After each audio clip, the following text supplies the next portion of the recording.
पति पत्नी को एक साथ नहीं खाना चाहिए। अब संयुक्त परिवारों की जगह एकल परिवार ने ले ली है। परिवार में रहन सहन के तौर तरीकों में कई बदलाव आए हैं। इसमें खाने की आदतों में बदलाव भी शामिल है। आजकल कई परिवारों में पति पत्नी एक ही थाली में खाना खाते हैं।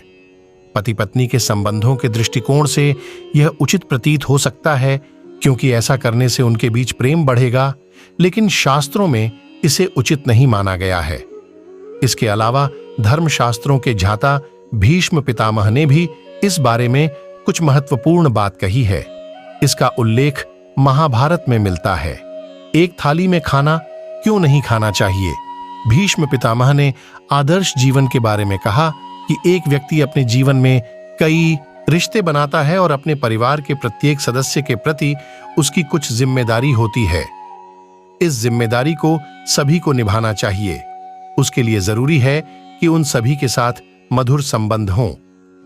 यदि पति पत्नी एक ही थाली में भोजन करते हैं तो पति का अपनी पत्नी के प्रति प्रेम परिवार के अन्य सदस्यों की तुलना में बढ़ जाएगा। ऐसे में वे अन्य सदस्यों की उपेक्षा करने लगेंगे। इससे घर में कलह और कलह होना आम बात है। इस प्रकार एक छोटी सी गलती पूरे परिवार और घर की खुशियों को बर्बाद कर सकती है। सही गलत की पहचान खो जाती है। पत्नी के प्रति अत्यधिक प्रेम ही पति की बुद्धि को भ्रष्ट कर सकता है और वह सही और गलत का भेद खो देता है। यह स्थिति परिवार के मुखिया के लिए उपयुक्त नहीं होती है। बेहतर हो कि पति पत्नी एक ही थाली में भोजन न करें और पूरा परिवार एक साथ बैठकर खाना खाएगा। इससे परिवार में एकता और प्रेम बढ़ता है और सभी के आपस में अच्छे संबंध रहेंगे। एक दूसरे के लिए त्याग और समर्पण की भावना बढ़ती है। इससे परिवार में सुख समृद्धि आती है। ऐसा खाना खाने लायक नहीं। भीष्म पितामह कहा करते थे कि अगर कोई आपके द्वारा परोसी गई थाली को पार करता है तो वह भोजन मिट्टी के समान दूषित माना जाता है।